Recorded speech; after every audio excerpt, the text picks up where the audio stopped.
আপনারা জানেন আজ আন্দোলনের ৩৮তম দিনে এসে মাননীয় মুখ্যমন্ত্রীর মনে হয়েছে আমাদের সাথে আলোচনা করা যেতে পারে।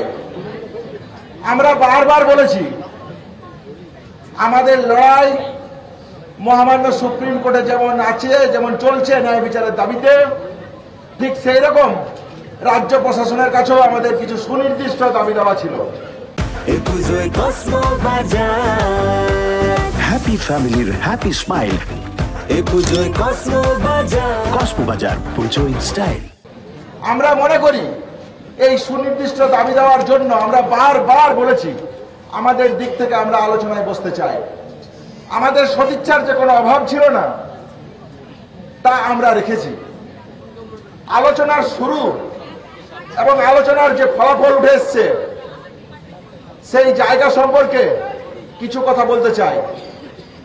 তিনি পরিষ্কার বলেছেন আমাদের যে ন্যায় বিচারের দাবি, যে ন্যায়সঙ্গত দাবি, সেখানে আমাদের যে যুক্তি, আমাদের যে প্রশ্ন ৯ তারিখের ঘটনাকে কেন্দ্র করে এবং ৩৮ দিনের তদন্ত প্রক্রিয়াকে কেন্দ্র করে যে গতি প্রকৃতি, সেই গতি প্রকৃতি থেকে তিনি এটা বলতে বাধ্য হন যে সিপি স্যারকে সরিয়ে দিতে হবে।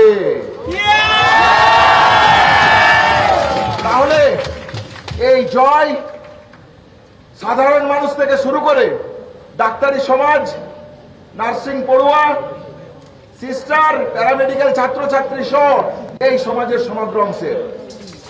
আমরা মনে করি তাদের যদি আকুণ্ঠ সমর্থন না থাকতো তাহলে হয়তো আজকে এই জয় আমরা ছিনিয়ে আনতে পারতাম না। আমরা মনে করি তাদের যদি আকুণ্ঠ সমর্থন না থাকতো তাহলে হয়তো আজকে এই জয় আমরা ছিনিয়ে আনতে পারতাম না। তার জন্য সবাইকে ধন্যবাদ। খুব লজ্জাজনক, আমরা যখন তদন্তের গতি প্রকৃতি সম্পর্কে প্রতিটা পয়েন্ট তুলে ধরি, তখন তিনি ডিসি নর্থের প্রসঙ্গে যখন আমরা বলি যে নির্যাতনার বাবা মার যে বক্তব্য, যে তথ্য যখন তুলে ধরি, তিনি তার কাছে মাথা নত করতে বাধ্য হন। সেই জায়গা থেকে ডিসি নর্থকে সরিয়ে দেবেন বলে তিনি প্রতিশ্রুতি দিয়েছেন। আজ আমাদের যে স্বাস্থ্য ভবন অভিযানের 5 দিন অতিবাহিত হতে চলেছে, আমরা বলেছি যে এই যে 7 দিন অতিবাহিত হতে চলেছে, আমরা বলেছি যে স্বাস্থ্য ভবন কি পরিমাণ দুর্নীতির জায়গা, দুর্নীতির চক্র।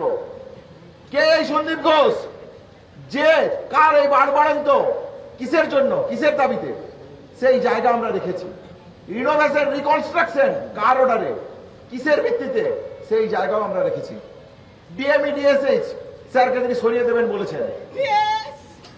এটাও আন্দোলনের যেমন একটা জয় হিসেবে আমরা দেখি, ঠিক সেই রকমের আমরা প্যারালাল সাথে সাথে প্রশ্ন তুলেছি কেন প্রিন্সিপাল সেক্রেটারি নয়, তার ওই রিনোভেশন রিকনস্ট্রাকশনে কার সাইন ছিল, তিনি কি, কেন তিনি এই জায়গা থেকে অপসারিত হবেন না, সেই জায়গাও আমরা তুলে এনেছি। পাশাপাশি তিনি বলেছেন আমাকে এই জন্য একটু সময় দিতে হবে। তিনি সময় পেলে তিনি বলেছেন আমার উপর ভরসা রাখো। আমরা বলেছি আমাদের দাবি অত্যন্ত ন্যায়সঙ্গত এবং যুক্তিসঙ্গত, আপনাকে এই ব্যাপারে বিবেচনা করে দেখতেই হবে। এই জায়গা আমরা রেখেছি। রিগার্ডিং সেফটি, সিকিউরিটি এবং থ্রেড কালচারকে কেন্দ্র করে যে জায়গা কলেজে কলেজে ভয়ের পরিবেশ তৈরি করেছে, সেই জায়গা থেকে রেসিডেন্ট ডক্টর অ্যাসোসিয়েশন কেন প্রয়োজন, কেন ডেমোক্রেটিক ফর্মে স্টুডেন্ট ইউনিয়ন প্রয়োজন, তার প্রাসঙ্গিকতাকে আমরা মনে করিয়ে দিয়ে এসেছি। আমরা বলেছি যে কেন এগুলো কলেজের ভিতরে গণতান্ত্রিক পরিবেশ বজায় রাখার জন্য কেন প্রয়োজন, কেন 9 আগস্টের ঘটনার সাথে এই রকমের ডেমোক্রেটিক পরিবেশ প্রয়োজন, তার প্রাসঙ্গিকতা আমরা তাদেরকে মনে করিয়ে দিয়েছি।